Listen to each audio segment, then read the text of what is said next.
I'm showing here a quick and easy but potentially powerful full body lymphatic reset. So the lymphatic system is what carries our cellular waste products, inflammation, swelling, which carries it out of different areas. And so this can be potentially really helpful, especially if you have pain that's been going on for a long time, if you have an area that's a bit swollen, or if you have kind of symptoms that are hard to explain, or you want to take a shot at doing some rehab. This is typically pretty safe to attempt and usually only has benefit with very little downside.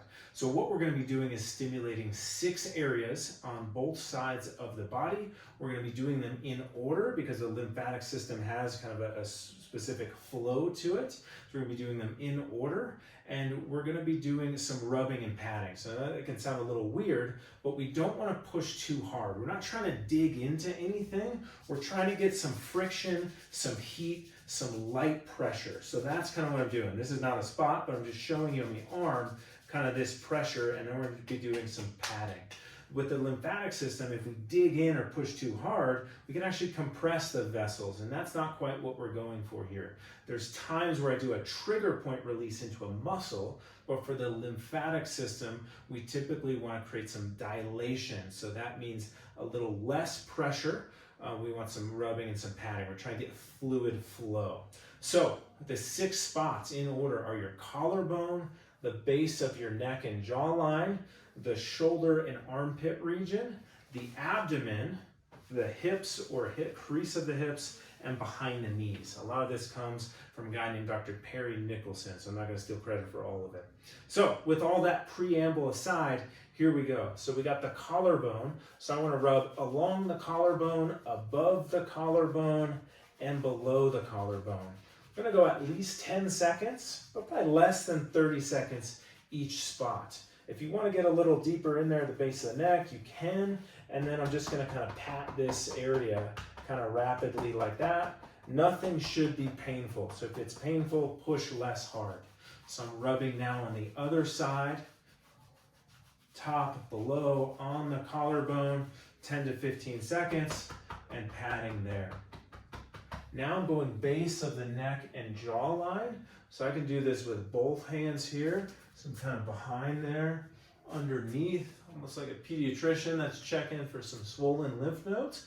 That's what we're stimulating here. So I'm going in some small circles, and then I'm just going to get some gentle pats, not hard. I don't want to give you a headache. If this doesn't feel good with both hands, you can do just one side at a time. That's totally fine. So there's really not a wrong way to do this as long as it doesn't hurt. Spot number 3 is the armpit and the axillary shoulder region. So here I'm going to use kind of a cupped hand and get some rubbing. On this one, there's a lot of kind of muscle tissue here, so I can kind of just do some small circles, some small rotations with the arm rotated out a little bit. I don't have to hold it up here. Pat there as well. Then I can come to this side. Same thing, I'm getting around the top of the shoulder, front of the shoulder, into the armpit, just stimulating that whole region. 15 seconds or so, get some pats. We're halfway there. Now, abdomen, so I want to find the rib cage, and I want to be below the rib cage. Try not to hold any core tension as you do this, so you want to let everything go. And we're kind of getting some rubbing, some heat. This one can feel a little weird if you're not used to it. And then we're going to get some padding there. Last 2, feet a little wider. We're going to get crease of the hips, so kind of where the front pockets end. That's the inguinal region, so crease of the hips. Get some padding.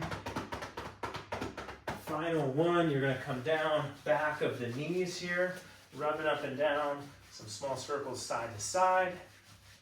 Get some padding there. And then the final piece, we want to shake it all out. So I'm just kind of bouncing up and down on my toes. I'm not actually leaving the ground. I'm not trying to do plyometrics here, but I'm just trying to get a little fluid flow from the calves. The calves act as a pump, and then I'm trying to just stimulate some of the muscles in the upper body as well. Okay? So if you're following along, that's just a couple of minutes, but this can be a powerful technique to help with fluid flow in the body, and it can help things feel better.